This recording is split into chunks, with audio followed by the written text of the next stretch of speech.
वेदास्तथा स्मृतिगिरो यमचिन्त्य शक्तिं सृष्टिस्थितिप्रलयकारणमामनन्ति तं श्यामसुन्दरमविक्रियमात्ममूर्तिं सर्वेश्वरं प्रणतिमात्रवशं भजामः। अज्ञाननिरतिरुपेति यया विशोषं भक्तिः परापि भजते परिपोषमुच्चैः तत्त्वं परं स्फुरति दुर्गममप्यजस्रं साद्गुण्यभृत् स्वरचितां प्रणमामि गीताम्। नारायणं नमस्कृत्य नरं चैव नरोत्तमं देवीं सरस्वतीं व्यासं ततो जयमुदीरयेत्। हरे कृष्ण कृष्ण कृष्ण हरे हरे, हरे राम राम राम हरे हरे। गीता मंजरी का यह 143वां अंक है। विगत अंक में हम लोगों ने श्लोक संख्या 257-58 के अंतर्गत चित्त से बाहर की वस्तुओं के प्रति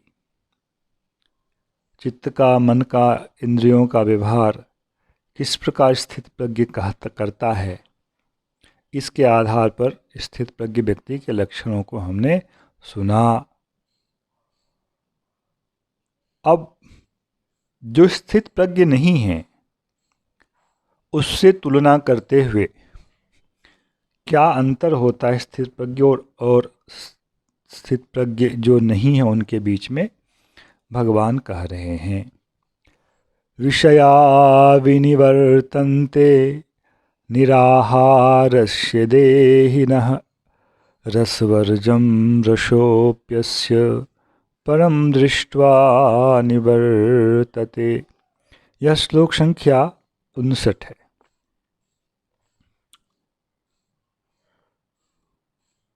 दो प्रकार की स्थिति होती है। स्थित प्रज्ञ, यह एक सिद्ध स्थिति है, और जो स्थित प्रज्ञ बनना चाहते हैं, योग के पथ पर जिसने चलना आरंभ किया है,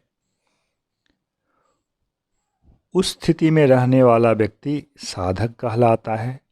और वह जो करता है वह क्रिया साधन कहलाती है।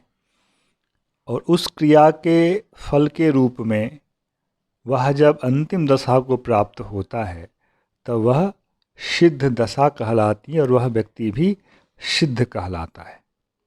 ये जो 4 लक्षण कहे गए स्थित प्रज्ञ का कहा के लक्षण कहे गए, यानी वह व्यक्ति जो है अपनी उच्चतम अवस्था को प्राप्त कर चुका है। किंतु जो सिद्ध पुरुष नहीं होते हैं, अभी अपने साधन में रत हैं, उनके भाव को बता करके स्थित प्रज्ञ का अंतर बता रहे हैं भगवान। साथ ही साथ इंद्रियाणि इंद्रियार्थेभ्य, यह बाह्य रूप में अन्यत्र भी देखा जा सकता है, तो भी जो लक्षण स्थित प्रज्ञ का किया गया यह लक्षण दोष युक्त नहीं है, इसका भी समाधान यहाँ कर रहे हैं। हम लोग जानते हैं किसी के रोगी हो जाने पर, बहुत अधिक डायबिटीज़ बढ़ा है, तो वह मधुर रस का सेवन नहीं करता है, नहीं कर पाता है। तो क्या इतना होने से उसको स्थित प्रज्ञ कह देंगे? ऐसा इसलिए नहीं कह सकते हैं क्योंकि वह सेवन नहीं कर रहा है, उसे ग्रहण नहीं कर रहा है, इंद्रियों से ग्रहण नहीं कर रहा है। किंतु क्या इंद्रियों को वहाँ से वह खींचकर उसका संवरण करने में वह समर्थ हो पाया है? समर्थ नहीं हो पाया है। इसलिए जो 258वें श्लोक में लक्षण किया गया उस लक्षण का व्यभिचार नहीं होता है, उस लक्षण का उल्लंघन नहीं होता है। निराहारस्य देहिनः विषयाः विनिवर्तन्ते। देही इस शरीर में रहने वाला जो आत्मा है, इस देह से संयुक्त जो आत्मा है, वह निराहार हो जाए, वह नहीं खाएगा, उपवास कर लेगा, स्वेच्छा से हो अथवा बलात् हो, जबरदस्ती, रोग के कारण हो। ऐसा होने से विषयाः विनिवर्तन्ते। विषयाः मतलब इंद्रियार्थाः, इंद्रियों का जिससे प्रयोजन सिद्ध होता है। पिछले श्लोक में जिसको इंद्रियार्थ कहा गया उस वही विषय है। यह पिछले अंक में दास ने स्पष्ट कर दिया था। ऐसे व्यक्तियों का विषय तो इंद्रियों से दूर रह जाता है, जिह्वा के साथ रसगुल्ला का संपर्क नहीं हो पाता है, किंतु क्या रस की जो अभिलाषा है, जिसके लिए उसके जिह्वा से लाड़ चूता है, क्या यह अभिलाषा भी समाप्त हो गई? नहीं, यह अभिलाषा समाप्त नहीं होती। इसलिए जो साधक हैं अथवा जो साधक नहीं हैं, सामान्य लोग हैं, विषयी लोग हैं, विषय में ही रमने वाले, उनके पक्ष में, दोनों के पक्ष में, साधक के पक्ष में भी साधक देही यदि निराहार हो जाए, अर्थात विषयों का सेवन, निराहार मतलब केवल खाना पीना नहीं, आहार मतलब भोजन, रसना का एक प्रकार का भोजन है, नेत्र का एक प्रकार का भोजन है, कान का एक प्रकार का भोजन है। सब प्रकार का आहार यदि इंद्रियों को ना दिया जाए, जबरदस्ती ऐसा किया जा सकता है।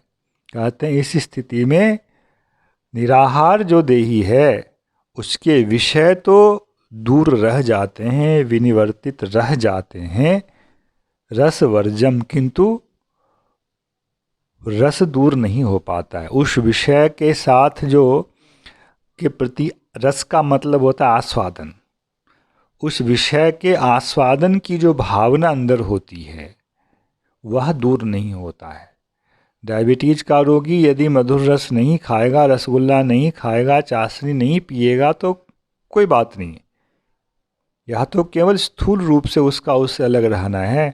उसके मन से मधुर रस, रसगुल्ला अथवा चाशनी दूर नहीं हो पाया है। ऐसी स्थिति साधक अथवा असाधक जो भी हैं, विषयी व्यक्ति, सबकी होती है। किंतु यह रस, विषय को भोगने की इच्छा, विषय के आस्वादन की अभिलाषा जो है, यह रस भी उसका दूर हो जाता है। कब? परम दृष्ट्वा। परम का मतलब यहाँ लेना चाहिए परमात्मा, उस जीवात्मा पुरुष से जो श्रेष्ठ है और जो सर्वश्रेष्ठ है, उसका यदि दर्शन प्राप्त हो जाए तब ये सारी अभिलाषाएं समाप्त हो जाती हैं।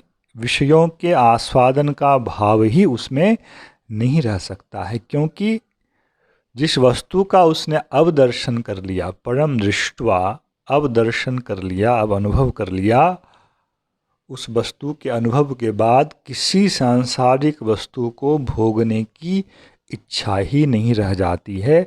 यही सिद्ध दशा है। और इसी को श्लोक संख्या 253 में कहा गया, समाधावचला बुद्धिस्तदा योगमवाप्स्यसि।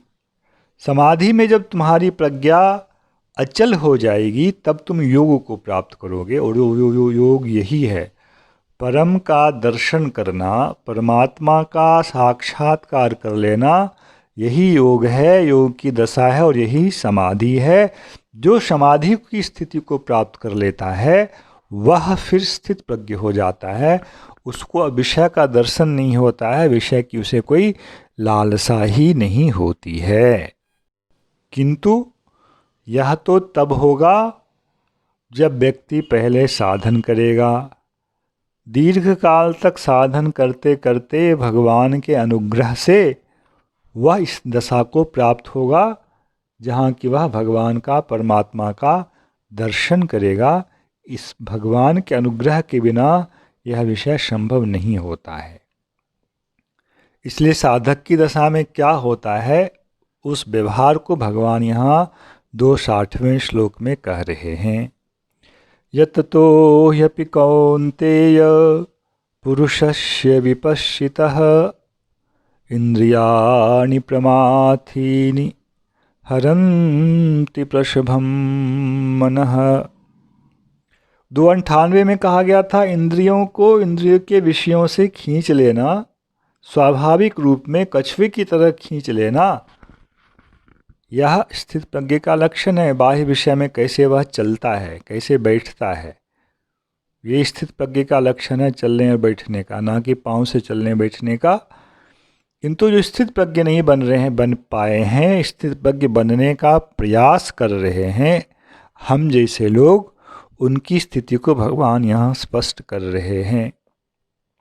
कौन्तेय, हे अर्जुन, यततः पुरुषस्य विपश्चितः, विपश्चितः यततः पुरुषस्य, विपश्चित है, शास्त्र के द्वारा उसे साधन साध्य का ज्ञान प्राप्त हो गया है। विविधम पश्यति, सबके यथार्थ चीज़ को वह समझता है, इसलिए उसको विपश्चित कहा गया है। विपश्चित है वह, अर्थात विषय की उसको ठीक प्रकार से जानकारी है, और इस जानकारी को प्राप्त कर वह क्या कर रहा है, यत्न करता है। यत्न करने से पहले, साधन करने से पहले उस लक्ष्य और उस मार्ग का ज्ञान होना चाहिए, और यह उस साधक को गुरु की कृपा से, भगवान की कृपा से प्राप्त हो चुका है। अब वह यत्न कर रहा है। हे कौन्तेय, ऐसा विपश्चित और यत्न करने वाला पुरुष, इनकी जो इंद्रियां हैं प्रमाथीनी, ओहो, इंद्रियों के लिए जो शब्द यहाँ व्यवहार किया भगवान ने, मथना शब्द लोग, आप लोग जानते हैं, जैसे दही, दूध में, दूध या दही में मथानी दे करके हम मथ देते हैं, कैसे दूध की स्थिति हो जाती है।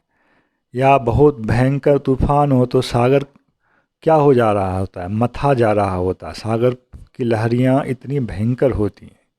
तो ये जो इंद्रियां हैं, इंद्रियां प्रमाथीनी, इंद्रियां क्या हैं, प्रकृष्ट रूप से, पूर्ण रूप से, अतिशय रूप से मथ देने वाली हैं। किसको मथ देती हैं, मनः, इंद्रियाणि प्रमाथीनि हरन्ति प्रशभम मनः। प्रशभ का मतलब होता है एकदम जबरदस्ती, बलपूर्वक। मन में यदि कोई कामना ना हो तो हमारा मन बहुत शांत होता है। इसलिए आजकल चिकित्सक लोग कहते सोना है, मन को शांत करना पड़ेगा, और मन को शांत तभी किया जा सकता है जब सोने से पहले आप अपनी सारी चिंता को छोड़ दें, सारी कामनाओं को छोड़ दें। तो मन में कामना होती है, और कामना से जब मन रहित होता है तो वह मन शांत होता है।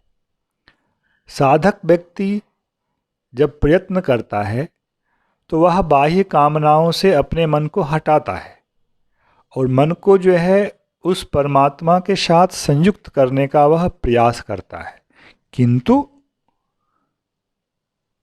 इंद्रियां बीच में एक बाधक हैं, मन का अपना स्वभाव भी बाधक है, किंतु यथा तथा येन केन प्रकारेण, किसी भी प्रकार यदि हम मन को थोड़ी देर के लिए स्थिर कर भी दें तो उस शांत मन का दुश्मन तो वहाँ बैठा हुआ है, वह है हमारी इंद्रियां। और इंद्रियां बहुत ही बलवान हैं। इंद्रियों में यह शक्ति है कि मन को पूर्ण रूप से क्षुब्ध कर देता है। जैसे शांत जल को एक मथानी क्षुब्ध कर देता है, मथानी क्षुब्ध कर देती है, वैसे ही इंद्रियां शांत मन को क्षुब्ध कर देती हैं जबरदस्ती। तो इंद्रियों में एक शक्ति होती है। इंद्रियों का विषयों के प्रति जो अनुराग का एक स्वभाव है, यही इंद्रियों की शक्ति है। और सामान्य रूप से जो साधक हैं, स्थित प्रज्ञ तक पहुंचना चाहते हैं, उसके पहले, उस दशा को प्राप्त करने से पहले उनको बारंबार इस चीज़ का अनुभव करना पड़ता है। उनका मन जो है इंद्रियों के द्वारा बहुत ही अशांत कर दिया जाता है। तानि सर्वाणि संयम्य युक्तासीत मत्परः वशे हि यस्येन्द्रियाणि तस्य प्रज्ञा प्रतिष्ठिता। आशीत शब्द किमासीत, ब्रजेत किम जो कहा था, उसी आसीत उसको भगवान ने यहाँ कहा। इस प्रकार से वह बैठे, हाथों मोड़ कर नहीं, इंद्रियों को मोड़ कर बैठे। तानि सर्वाणि संयम्य, वह साधक है, अभी इंद्रियों पर उस तरह से नियंत्रण नहीं है जिस प्रकार कूर्म का, कछुए का अपने अंगों पर नियंत्रण होता है। इसलिए वह इंद्रियों को संयम करने का प्रयास करे, किंतु निर्विषय मन और निर्विषय इंद्रिय संयम नहीं हो सकते। इसलिए भगवान यह फॉर्मूला है, युक्त आशीत मत्परः। वह मुझ में अपने आप पर, मतलब मुझ में अपने आप को समर्पित कर दे, मैं उसका परायण बन जाऊं। परायण का मतलब होता है पर, मतलब श्रेष्ठ, अयन का मतलब होता है गति और आश्रय। वह मुझे अपना गति, परम गति, और मुझे ही अपना श्रेष्ठ आश्रय मान लेगा तो वह क्या हो जाएगा? युक्त हो जाएगा। मत्परः युक्तः, मत्परः सन्मद्युक्तः भवेत्। मत्परः सन्मद्युक्तः आसीत, यही है बैठना। शरीर से बैठना नहीं, इंद्रियों को और मन को, इंद्रियों को संयमित करे और मन को भगवान के चरणों में स्थित करे, यही बैठना कहलाता है साधकों का। और स्थित प्रज्ञ का मन जो है पूर्ण रूप से भगवान के चरणों में बैठा रहता है। वशे हि यस्येन्द्रियाणि तस्य प्रज्ञा प्रतिष्ठिता। जिसकी इंद्रियां इस प्रकार करते करते करते करते किसी समय जाकर इंद्रियों की चंचलता समाप्त हो जाएगी, बाहर के विषयों के रस के आस्वादन की उसकी अभिलाषा समाप्त हो जाएगी और इंद्रियां वश में हो जाएंगी। वशे ही यस्य इंद्रियाणि, जिसकी इंद्रियां उसके वश में हो जाती हैं, तस्य प्रज्ञा प्रतिष्ठिता, उसकी प्रज्ञा जो है वह समाधि में स्थित हो जाती है। जय श्री कृष्ण। हरे कृष्ण कृष्ण कृष्ण हरे हरे, हरे राम राम राम हरे हरे।